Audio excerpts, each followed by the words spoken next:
Good evening. Sawasdee krap. Representing Thailand here, and anybody who's been to Thailand, can you raise your hands? Would you like to go back with me on the 16th? Thank you very much. I'm here I would spend around 10 minutes just to talk about my country. Thank you very much, Tariq, and all the board members to having me here. And my topic is authenticity and value creation in gastroeconomy, gastrotourism. Value creation means creating meaningful differentiation. When I come to Turkey, this is my first time to Turkey, and I bring my own values to come and enjoy what happened in Turkey. I'm looking forward for the next few days that I would explore the culture and the culinary here. Of course, when you talk about gastronomy, the food is, of course, the center of impression. However, to really be appreciated, you have to work with a global citizen. And Thailand has been successfully worked with the global citizen, whether it's Chinese or European or American or Australian, coming to enjoy our culinary values in the country. However, if you remember about 10 years ago, Thai food has been very notoriously known of as a very spicy and hot food. So we started about 10 years ago to re-educate the middle person, like the tour operator, make them aware of the varieties of Thai food, and even bring them, some of them, to Thailand to enjoy the Thai culinary, to enjoy the Thai experience. So we're talking about brand promise. You expect something, we promise you, and when you go to Thailand, you experience what you've been promised. This is something very serious because how can you maintain the level of authenticity? The difficult thing about authenticity is that many people mistook it for originality. Original and authentic could be in different directions.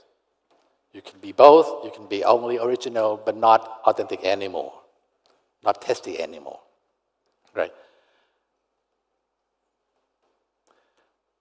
Thailand has done quite remarkably in terms of the international tourist arrival. This is the latest number from the UNWTO 2017.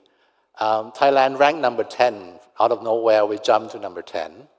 And if you can see that at number 8, Turkey is not doing bad at all.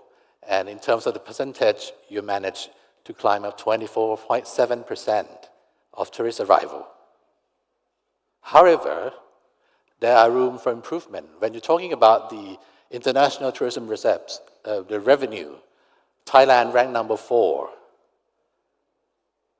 But Turkey has a lot to catch up a little bit. So not only the numbers of tourist arrival, the significance, what is it exactly that they come and do, what kind of behavior that they spend, what kind of thing that they like, that perhaps you have to focus. It's not only food, perhaps it's something more to do with the sightseeing or other activities. And the numbers of the international tourist arrival tend to spend higher and higher in terms of the Thailand case.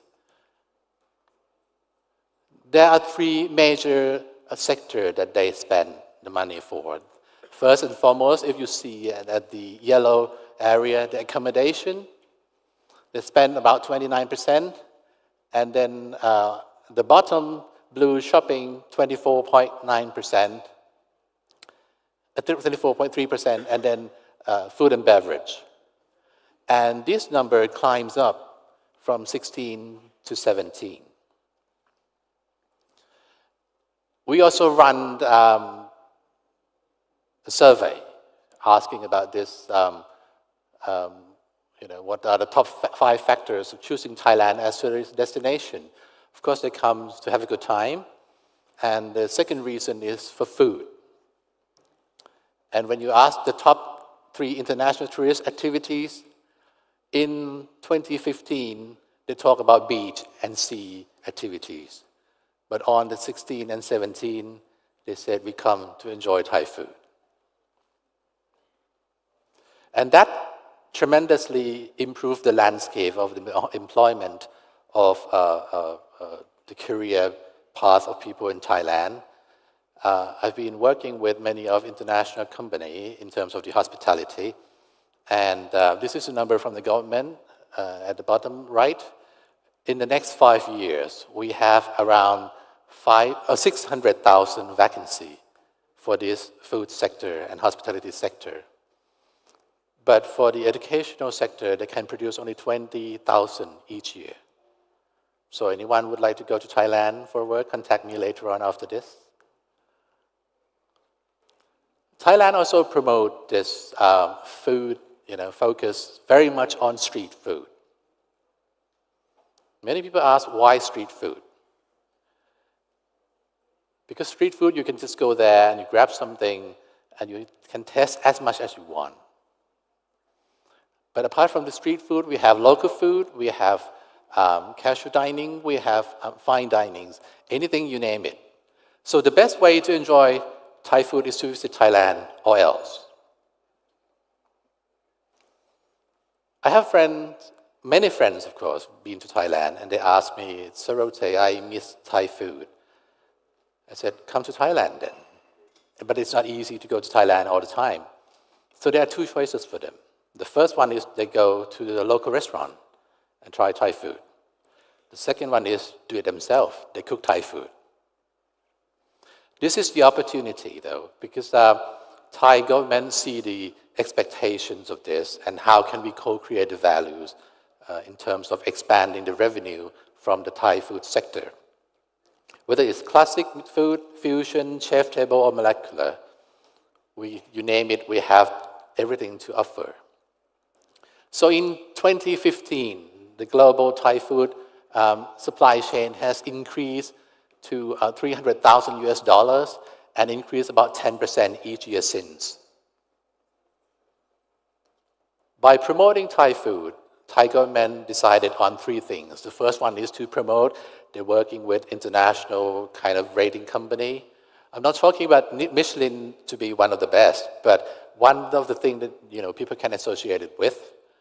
There are numbers of things. For instance, if you go to Munich, I was in Munich last year, and I want to have good German food.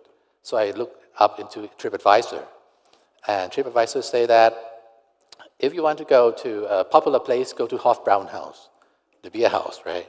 So you have thousands of people there. The food was about average. However, the TripAdvisor also have a different list, saying that this is the special list. You can go this to have the authentic food.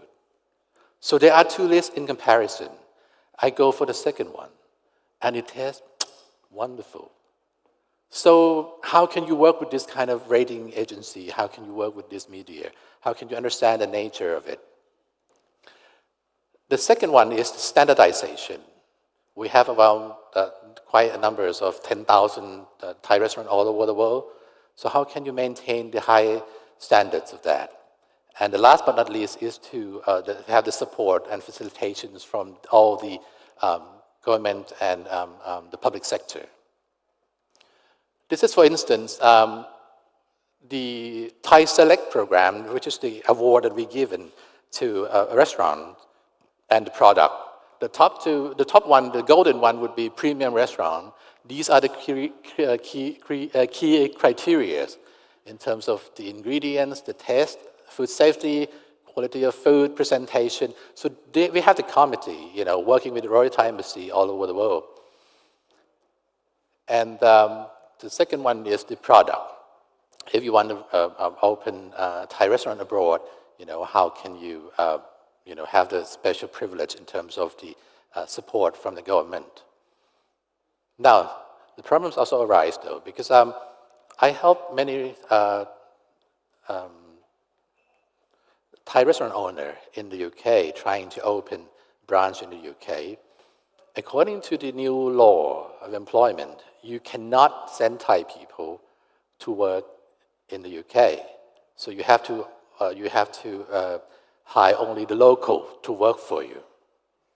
This is a serious problem in terms of the authenticity guarantee, because how can you teach a British person to cook Thai food? So there are two options, though.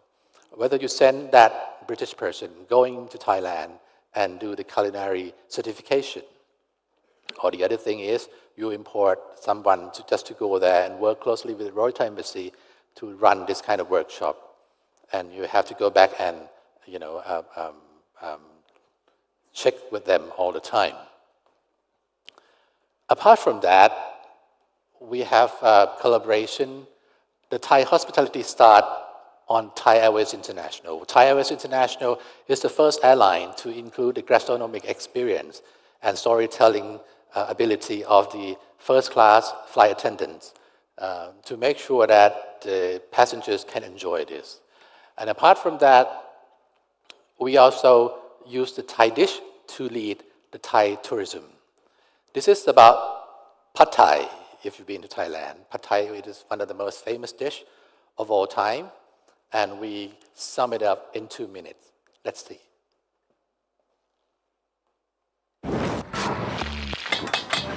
Pad Thai was created during the regime of Field Marshal Black Pibun Songkram, signifying Thai nationalism at the time. Pad Thai has been famous since World War II.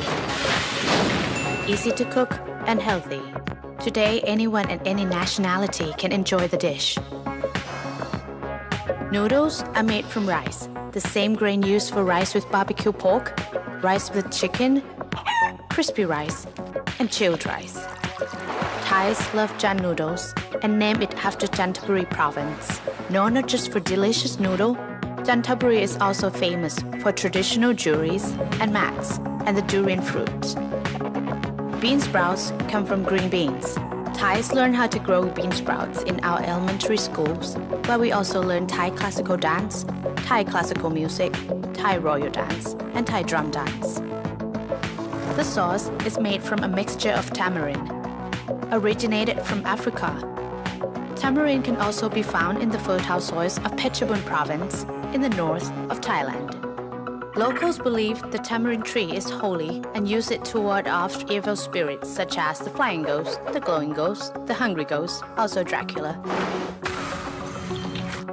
Pad Thai is not complete without dry shrimps. Good dry shrimps come from the south of Thailand, which is known for a beautiful coral reef. There must be tofu in Pad Thai. This can be found in Chinatown. Simply dice it, stir it, and fry it with a sweet radish and eggs. Pad Thai is normally served on a plate, but if you prefer authenticity, try having it on banana leaf with banana blossoms on the sides. Banana tree trunks are also used for Loi Krathong festival, to feed pigs, and also the practicing Muay Thai. Order Pad Thai anywhere, on the streets or in a fancy restaurant. Eat it on land or on water, everywhere in Thailand. This is the story of Pad Thai. There are thousands of other stories to discover. Discover your amazing stories in amazing Thailand.